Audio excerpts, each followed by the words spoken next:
우리에게 주시는 하나님의 말씀은 출애굽기 12장 29절에서 42절 말씀입니다.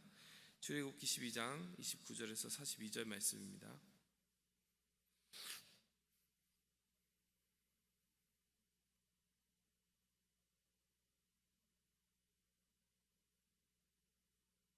밤중에 여호와께서 애굽 땅에서 모든 처음 난 것 곧 왕위에 앉은 바로의 장자로부터 옥에 갇힌 사람의 장자까지와 가축의 처음 난 것을 다 치심에 그 밤에 바로와 그 모든 신하와 모든 애굽 사람이 일어나고 애굽에 큰 부르짖음이 있었으니 이는 그 나라에 죽임을 당하지 아니한 집이 하나도 없었음이더라. 밤에 바로가 모세와 아론을 불러 이르되 너희와 이스라엘 자손이 일어나 내 백성 가운데서 떠나 너희의 말대로 가서 여호와를 섬기며 너희가 말한 대로 너희 양과 너희 소도 몰아가고 나를 위하여 축복하라 하며 애굽 사람들은 말하기를 우리가 다 죽은 자가 되도다 하고 그 백성을 재촉하여 그 땅에서 속히 내보내려 하므로 그 백성이 발교되지 못한 반죽 담은 그릇을 옷에 싸서 어깨에 매니라.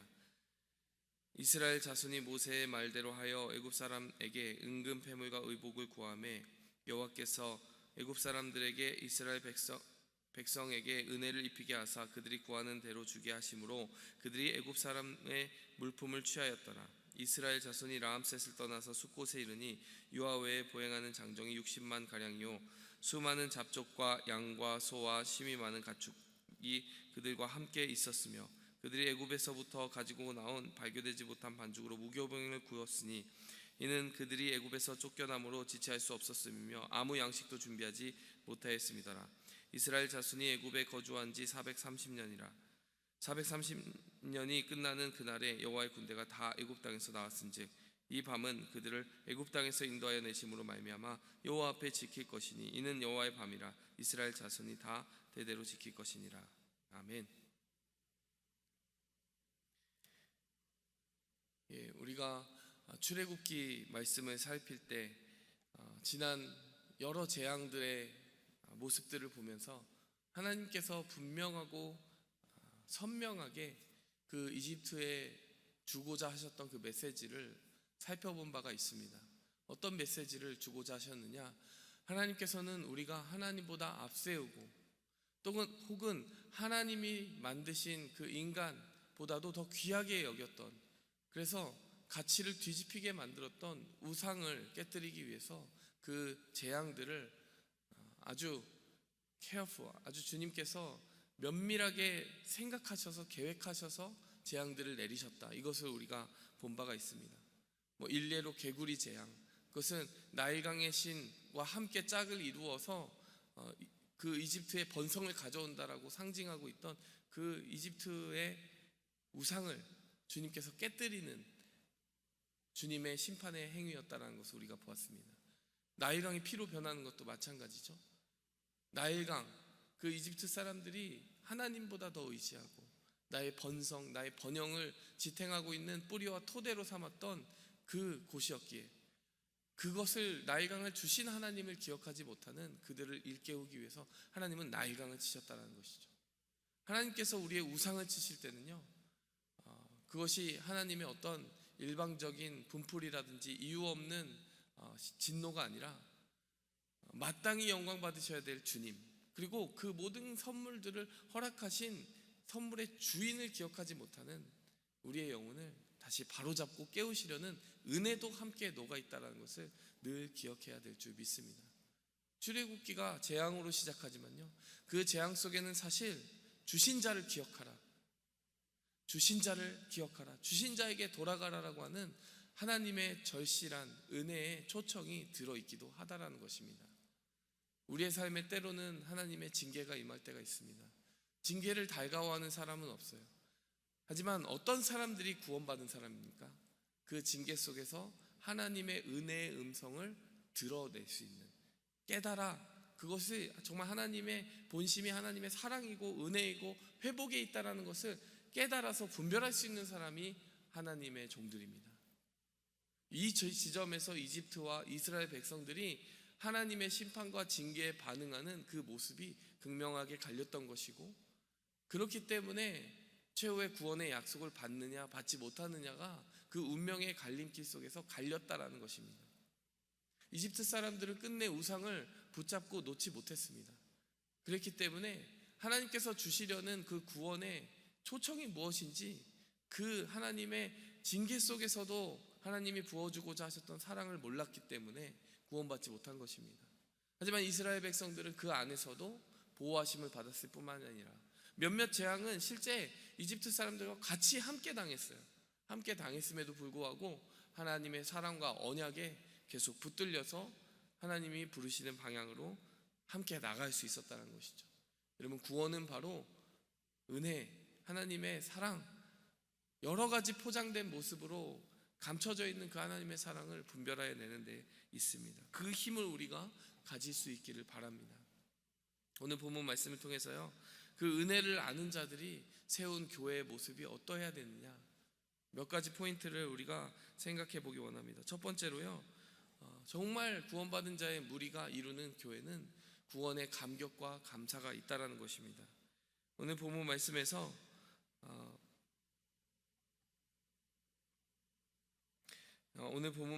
보면 30절에 그 밤에 바로와 그 모든 신하와 모든 애굽 사람이 일어나고 애굽에 큰 부르짖음이 있었으니 이는 그 나라에 죽임을 당하지 아니한 집이 하나도 없었음이더라. 여러분, 그 이집트 사람들이 피하지 못한 마지막 재앙은 바로 장자의 죽음이었습니다. 여러분, 그 장자의 죽음을 경험하면서 마지막으로 이스라엘 사람들을 놓게 돼요. 여러분, 사람이 언제 가장 약해지고 하나님께 항복을 합니까? 우리의 생명 그리고 존재 자체가 하나님께 달려있다는 것을 깨닫는 그 순간에 사실 하나님께 항복하는 것입니다. 여러분, 이스라엘 백성들은 이 재앙 가운데서 어떻게 보호받게 되었습니까? 생명을 생명으로 바꾼다고 하죠. 여러분, 어린 양을 죽이고 그 어린 양의 피를 취하여서 문설주에 바르고 문지방에 발라서 그 재앙, 사망의 천사, 죽음의 천사가 그들을 치지 못하도록 막아야 된다라고 하는 하나님의 말씀, 그 6월절의 말씀을 충실하게 행했기 때문에 그들이 보호받게 되었습니다. 여러분, 이것이요, 사실 이 구약시대에 지금 일어난 구약 교회에게만 해당되는 일이 아닙니다. 여러분, 우리가 잘 알고 있지만 여러분, 이 일은 그대로 모형이 되어서 신약교회에 정말 틀이 되는 것이에요. 신약교회에서 우리가 문지방, 우리의 마음의 문지방, 영혼의 문지방에 바른 그 피는 무엇입니까? 바로 예수 그리스도의 보혈입니다. 어린 양, 그리고 우리의 피, 우리의 죄를 대속하여 돌아가시기 위해서 그 십자가에 달리신 예수님의 피가 우리의 마음 가운데 믿음으로 발라졌을 때 하나님의 심판이 우리를 6월 패스오버 하게 된다라고 하는 내용이 이 6월절 언약에 그대로 모형으로 담겨져 있는 것이죠. 여러분, 이 이스라엘뿐만이 아니라 영적 이스라엘인 우리도 사실은 6월절을 지키고 있는 것입니다. 예수 그리스도의 피로 발라진 그 마음과 영혼의 그릇을 가지고 하나님의 심판과 진노를 피해서 구원의 자녀가 되었다는 감격을 살고 있는 것이죠. 여러분, 그런 구원받은 자들의 첫 반응은 무엇이어야 되겠습니까? 바로 감격이어야 되는 것이죠. 감사해야 된다는 것입니다. 여러분, 우리에게 감사의 여러 가지 이유가 있어요. 이것을 어떻게 적용해야 되느냐? 우리가 감사의 여러 가지 이유를 가지고 살아갑니다. 하나님 물질 주심에 감사하고, 가족 주심에 감사하고, 평안한 교회 주심에 감사하고, 여러 감사의 제목들이 있습니다. 그 모든 것들이 우리가 하나님께 감사드려야 될 제목들입니다. 그런데 여러분, 감사의 첫 시작, 가장 중요한 감사의 제목이 무엇입니까? 우리가 평생 동안 흐려서도 안 되고 잃어버려서도 안 되고 놓쳐서도 안 되는 감사 제목은 우리를 구원하신 하나님에 대한 감사입니다. 우리가 예수 그리스도의 피로 말미암아 하나님의 자녀 되었다라는 그 구원의 감격이 우리에게 식상하게 들려서는 안 된다는 거예요. 그것을 아침마다 생각할 때 가슴이 떨리고 설레오고 하나님 이것만큼 감사한 것이 없습니다라고 하는 그런 감사의 제목으로 우리에게 그것이 남아야 될 줄 믿습니다. 여러분, 감사의 제목, 여러 제목들이 있지만 거기서 그 순위를 변하게 하지 말고 우리가 꼭 붙들고 있어야 되겠다, 이 말이죠. 여러분, 그런데 애석하게도요, 우리가 살다 보면 그 감사의 순위가 바뀌기도 하고 정말 구원받았다라는 그 사실을 잊어버리는 일들이 너무나 많이 있습니다. 여러분, 이스라엘 사람들이 이집트를 탈출하고 나서 제일 먼저 불평의 일들을 많이 했어요. 불평의 일들을 많이 했습니다. 근데 그 불평하는 사람들 중에 사실은 감사를 절대 잊지 않아야 되는 사람들이 불평하는 일들이 있었습니다. 어떤 일이 있었을까요? 이제 약속의 땅을 정탐하라고 하나님께서 12명을 대표로 지파마다 뽑아서 그 땅에 보내게 되었는데, 여호수아와 갈렙이라고 한 두 사람은 그 땅을 보고 하나님의 약속을 신뢰하고 찬양하는 말을 했습니다. 근데 나머지 10명은 어떻게 됐죠, 여러분? 하나님의 약속을 신뢰하지 못하고 감사하지 못하고 불평 가운데 빠지는 일을 앞장서게 됩니다.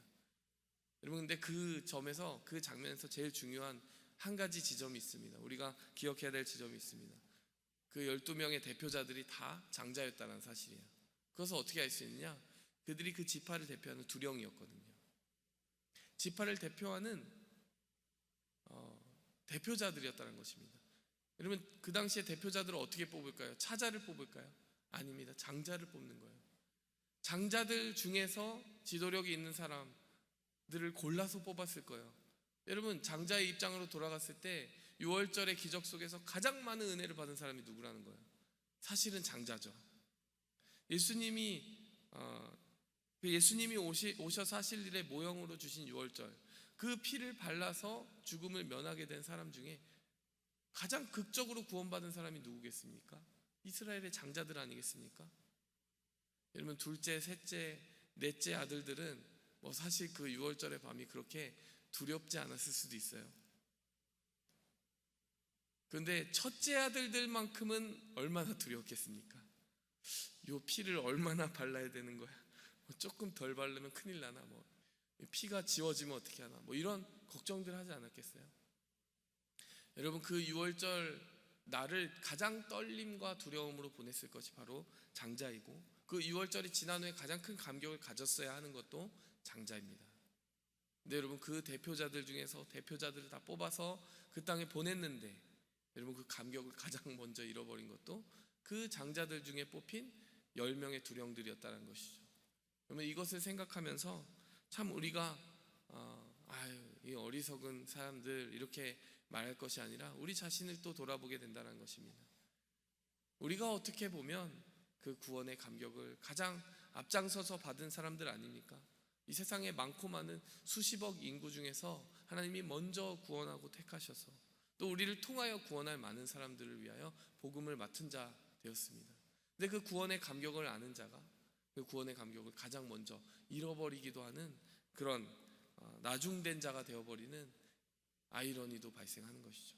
여러분, 우리가 기억해야 될 것은 바로 구원받은 자의 그 감격과 감사야말로 교회의 근간이고 우리 존재의 근간이라는 것을 기억해야 된다는 것입니다. 또 한 가지는요, 여러분, 하나님을 섬기는 것이 바로 그 교회 그리고 예배의 본질이라는 것입니다. 여러분, 오늘 본문 말씀에 보면 바로가 뭐라고 하냐면요, 31절에 내 백성 가운데서 떠나 너희의 말대로 가서 여호와를 섬기며, 여러분, 섬기라고 합니다. 여러분, 신앙생활 처음 할 때 저는 궁금했던 점이 있어요. 영어로 worship service, 한국말로는 예배라고 하잖아요. 근데 영어로는 worship service라고 합니다. 예배, 그 다음에 서비스가 붙습니다. 그래서 서비스는 뭐예요? 섬기고 누구를 이게 받드는 거잖아요. 근데 이런 의문이 드는 거죠. 누가 누구를 받드는 것일까? 아마 교회를 처음 나오는 사람들에게는 그것이 아주 실제적인 질문이 될 것입니다.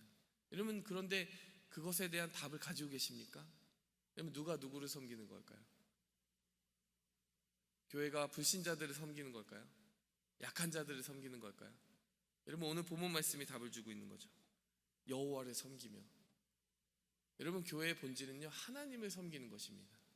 그렇다면 예배의 본질도 하나님을 섬기는 거예요. 근데 여러분, 현대교회들이 너무 소비자 중심적으로 가다 보니까 때로는 여러분, 사람을 섬기려고 할 때가 있어요. 마치 어떤 잘 짜여진 서비스를 제공하는 것처럼. 은혜 받으셨습니까? 오늘 어떠셨습니까? 어떤 상품을 파는 것처럼 말이죠. 여러분, 사실 관심의 중심, 목적의 중심에는 누가 있어야 됩니까? 하나님이 계셔야 되죠. 하나님을 잘 섬기셨습니까? 이렇게 물어봐야 돼요. 오늘 워십 서비스 잘 드렸냐고, 하나님께 서비스 잘 드렸냐고, 이렇게 이야기하는 것이 바로 우리의 고백이 돼야 될 줄 믿습니다. 은혜 받고 하나님께 어떤 감격을 받고 하는 게 잘못된 건 아니에요. 근데 그 은혜 받는 포인트가 중요합니다. 우리가 은혜를 받았다라고 할 때요, 내게 어떤 내 삶에 주는 유익이 있었어, 이것도 은혜 받는 포인트가 돼야 되겠지만, 제일 중요한 은혜의 포인트는요, 하나님이 어떤 분인지 알았어, 내가 하나님을 어떻게 섬겨야 되는지 알았어, 이게 말씀 속에서 받아야 될 제일 중요한 은혜입니다. 그래서 그 말씀으로 말미암아 하나님을 어떻게 섬겨야 될지 깨달아서 이제 주님을 이렇게 섬기겠다라는 결단까지 있으면 하나님은 그 서비스를 받으시는 거예요. 우리가 말씀 속에서 어떤 은혜를 받아야 될 것인가, 그것도 우리가 꼭 마음속에 기억하며 갔으면 좋겠습니다.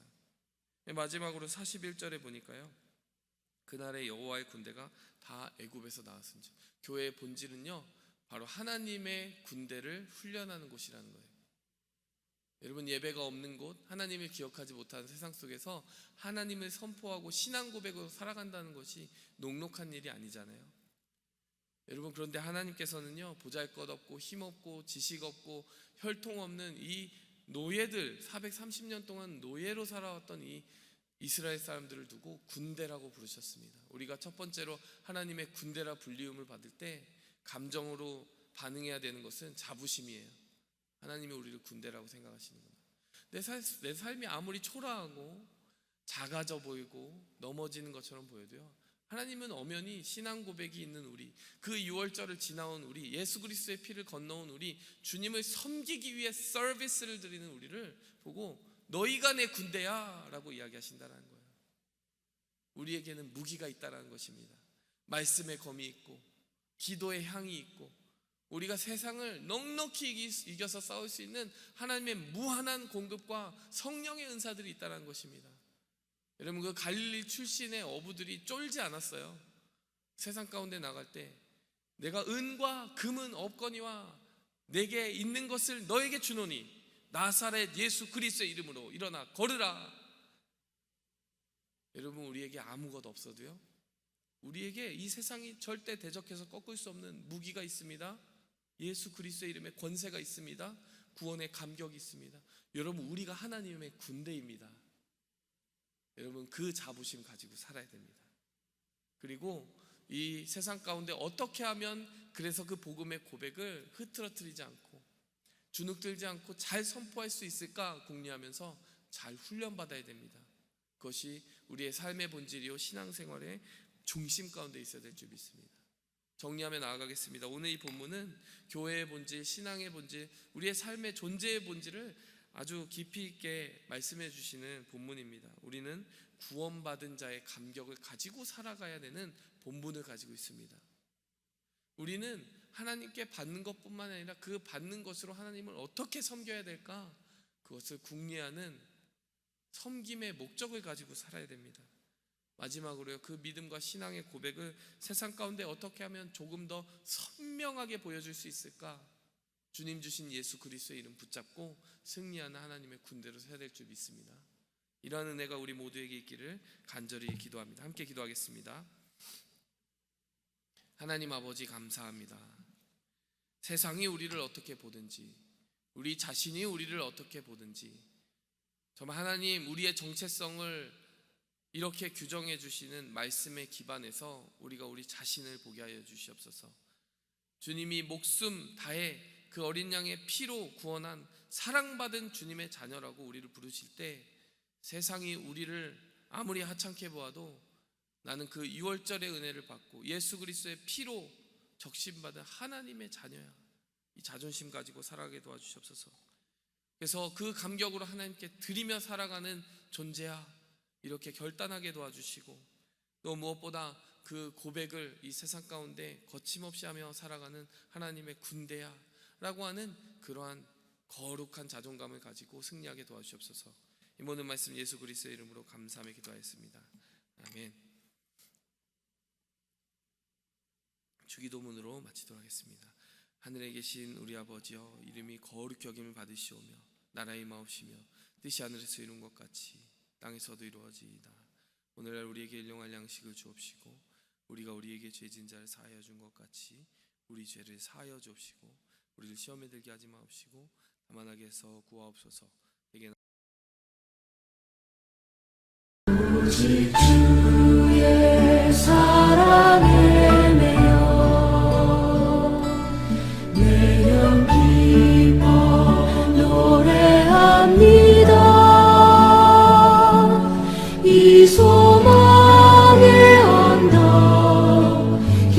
어둠의 땅에서